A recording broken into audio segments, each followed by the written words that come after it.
Salut, c'est DJ Shelly, je suis sur Tribune 241.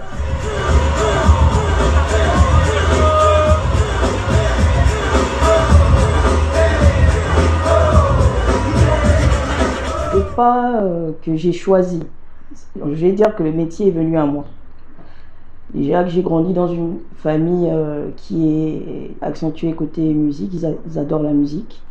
Et j'ai aussi un de mes oncles qui, lui, a poussé le niveau très loin, donc Klaus, le V2A4. Du coup, j'ai grandi entouré de tout ça. Puis après, j'étais plus attirée par l'arrière-scène que l'avant de la scène.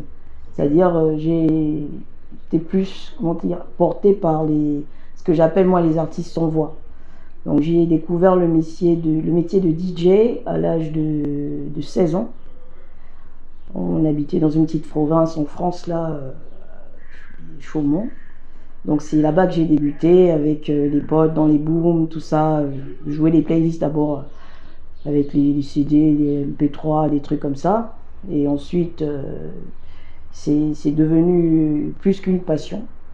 Donc au fur et à mesure, on m'appelait pour faire des événements, des trucs comme ça, jusqu'à ce que moi-même, j'ai pu avoir le courage de prendre les platines suite à un incident, à vrai dire. J'étais à Dijon, je crois que c'était en 2009 ou en 2010. C'était lors d'un réveillon. Donc le DJ principal qui devait mixer était malade. Donc il y a eu quelqu'un d'autre qui était à la base impresario qui l'a remplacé, sauf que lui, à un moment donné, il devait partir. Et vu qu'à l'époque, je préparais les playlists aussi pour mes potes DJ, donc l'organisateur, me connaissant bien côté musique et savait que j'avais l'oreille musicale, tout ça, il m'a, vu que j'étais à la soirée, voilà, il m'a dit, bah là, Chélie, en fait, je suis coincé, j'ai pas de DJ. J'ai dit, t'as pas de DJ? Bah, on fait comment?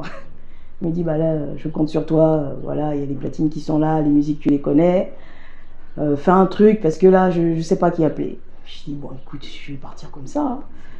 Et bah, c'est parti de là. J'ai allumé ma première soirée en discothèque. En même temps, j'ai touché pour la première fois les platines. Quand j'ai démarré dedans, bah, je suivais beaucoup DJ Pete Platinum, un Gabonais. Il faisait beaucoup de choses et ça m'intéressait énormément. Il faisait de la prod, il faisait du mix, il faisait des remixes. Et ensuite, j'ai découvert DJ Strauss. Tout ça, je venais à peine de commencer. Et donc, en fait, j'ai commencé à faire des recherches sur d'autres DJ. Donc, je suis tombée sur les DJ Khaled, toute cette trame-là. Et je me suis inspirée un peu de tout ce monde-là pour faire ma chose. Oh oui, hein, franchement, j'ai bien profité de ça.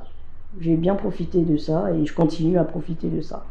Parce que de par ma formation, parce que derrière aussi, je suis partie à l'école, une école de DJ, UCPA, pendant 2 ans. Donc j'ai appris des choses que je ne maîtrisais pas. J'ai pas appris à mixer là-bas, mais j'ai appris à professionnaliser mon mix, à le perfectionner à vrai dire, et à développer aussi d'autres compétences dans justement la production, la composition, comment dire, la création de visuels animés ou non animés.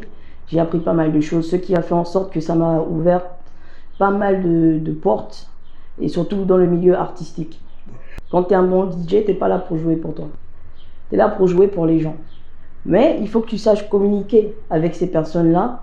Je dirais même que c'est presque de la télépathie, presque. Parce que tu es un distributeur d'émotions, de sensations, tu vois. Tu dois comprendre celui qui est en face de toi, ou ceux qui sont en face de toi, et arriver en fait à les emmener à un niveau où ils vont pouvoir dégager toutes les émotions qu'ils ont. C'est pour ça que si tu peux mettre du zouk, ça va te changer la donne. Tu peux mettre du rap, ça va changer de la donne. Mais ça dépend aussi de comment tu mets la musique. Tu vas pas mettre un zouk et tout de suite après un rap et après un zouk. Non, il faut que tu sois harmonieux dans ce que tu fais. Et surtout que tu écoutes le public. Quand je dis écouter le public, c'est pas celui qui va venir te parler. Oui, DJ, non. C'est observateur. Tu regardes ce qui se passe et tu comprends ce qui tu es en face de toi. Bah, il faut être courageuse. Il faut se lancer. Parce que moi, quand j'ai commencé, il n'y avait pas de filles DJ. Hein. C'était à Dijon, il n'y en avait pas. À Paris, il n'y en avait pas. Partout où je passais, c'était la première fois qu'on voyait une fille au platine. Et bon, c'est vrai que j'ai eu un peu les critiques. Certains m'invitaient par curiosité, d'autres quand on m'invitait, ah, c'est une fille, non, on n'est pas habitué à ça. Et dès que je passais au platine, ils étaient surpris. Oui, c'est quoi ton numéro? Je fais une soirée là-bas, je vais t'appeler, tout ça. Il ne faut pas se dire que c'est un métier d'homme. Parce que tout métier est un métier pour les êtres humains. Bien qu'il soit difficile ou pas, mais il faut avoir le courage de se lancer. Il ne faut pas se mettre des barrières. Les jeunes artistes gabonais qui veulent se lancer pour être dans mes pays, c'est pas compliqué. Déjà, il faut un premier contact. Ça, c'est le plus important. Et il faut aussi savoir où tu veux aller, ce que tu veux faire. C'est pas t'as sorti un son et puis après tu fais plus rien. C'est vraiment tu es ce côté professionnel qui va dire oui, vas-y, toi, je vais prendre le risque, je vais prendre ta musique et en pleine soirée, je vais la balancer. Je vais trouver un moment dans un mix où ta musique va passer avec telle musique ou telle musique et je vais la mettre et je vais voir ce que ça va donner. C'est vraiment le côté professionnel que j'aime beaucoup chez les artistes en fait qui veulent se lancer ou qui se lancent. C'est ce côté-là que je demande qu'ils puissent avoir. Okay. Je suis pas, j'ai pas de genre précis. J'ai pas de genre précis, mais il faut déjà être sérieux avec toi-même, ta musique et ta carrière. Mon top 5 d'artistes gabonais. Créole.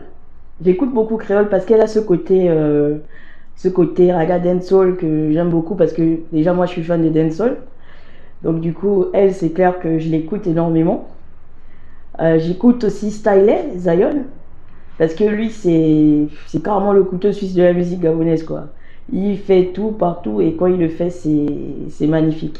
C'est quelqu'un qui a plein d'inspiration et qui a de beaux textes bien écrits et ses musiques sont toujours belles dans tous les cas. Et j'écoute beaucoup Koba parce que j'aime aussi beaucoup le rap et puis c'est un artiste, j'adore sa plume.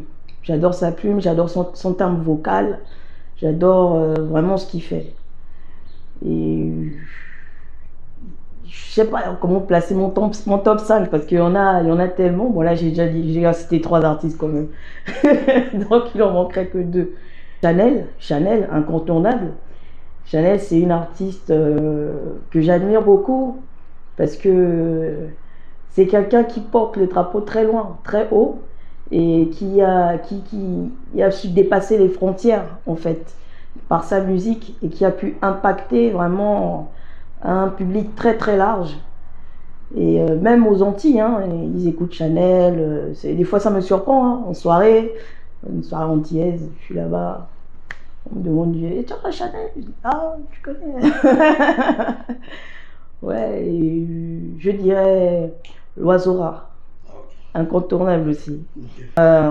Anthony DJ, il y a Pharaon, il y a Fléau, il y a DJ Pharrell, il y a Undercover, il y a ouais, en tout cas eux, c'est avec eux que je suis pas mal en contact. Donc du coup, bah, sont mes gars on va dire. Le Gabon c'est, comment dire, quand j'y vais, c'est vrai que je fais des scènes, tout ça. Mais après, j'ai un autre côté, j'ai pas que la casquette de DJ, j'ai une casquette aussi entrepreneur. Donc j'ai d'autres projets qui ne concernent pas forcément le DJisme. Mais ça ne m'empêche pas de collaborer dans ce sens avec d'autres prestataires sur place, organiser des événements, organiser des spectacles, des concerts, des trucs comme ça. J'ai fait une formation à l'intérieur, donc du coup au Gabon, j'ai lancé avec ma maman un petit service de traiteur. Donc en ce moment je suis sur ça et si Dieu le veut, qui sait, on va mettre ça, on va ouvrir une structure. Pour me contacter c'est pas compliqué, j'ai mes pages qui sont là, notamment Instagram parce que je suis beaucoup sur Instagram. Donc DJ Shelly Manzanita sur Instagram. Il y a un numéro de téléphone disponible, il y a une adresse mail. Et s'il y a un point que je voudrais un peu éclaircir, c'est le métier de DJ en fait, c'est pas juste passer de la musique. C'est pas juste passer de la musique, ça j'aimerais m'adresser à mes confrères et consoeurs du métier. Il faut se dire que c'est un vrai travail. C'est pas faire la fête, c'est pas s'amuser avec les gens.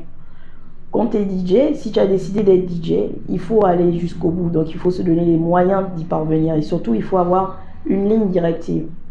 Il ne faut pas mélanger ça avec la fête parce que beaucoup confondent. Déjà que le public, au sens large, se disent que le DJ c'est un fêtard, c'est tout ça. Mais non, non, non, non. Il faut se professionnaliser dans le domaine. Quand je dis se professionnaliser, c'est dans son travail, dans sa présentation, dans tout ce que nous faisons en fait. Pour essayer de donner plus de valeur à notre métier, qui est l'un des plus anciens métiers aussi du monde, hein, faut le dire. Bah ouais. Donc du coup, c'est ce que je souhaite, et dire aussi à nos sœurs qui hésitent de se lancer que les portes sont ouvertes. Il suffit de faire le pas et de savoir où tu vas. Donc du coup, merci beaucoup à Tribune 241. C'est un concept qui est innovant et qui est très porteur. En tout cas, je vous encourage fortement à aller dans ce domaine-là. C'est vrai que nous, ici en Europe, à l'étranger, on n'a pas forcément beaucoup de visibilité au niveau de l'Afrique.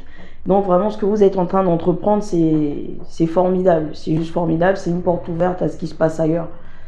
Et ça donne des opportunités à beaucoup. J'espère qu'à travers votre travail, des collaborations intercontinents pourront se faire entre ceux de la diaspora et ceux qui sont sur place, et surtout qui puissent être remarqués et que leur travail soit diffusé en long et en large chez nous. Merci à vous, Tribune 241.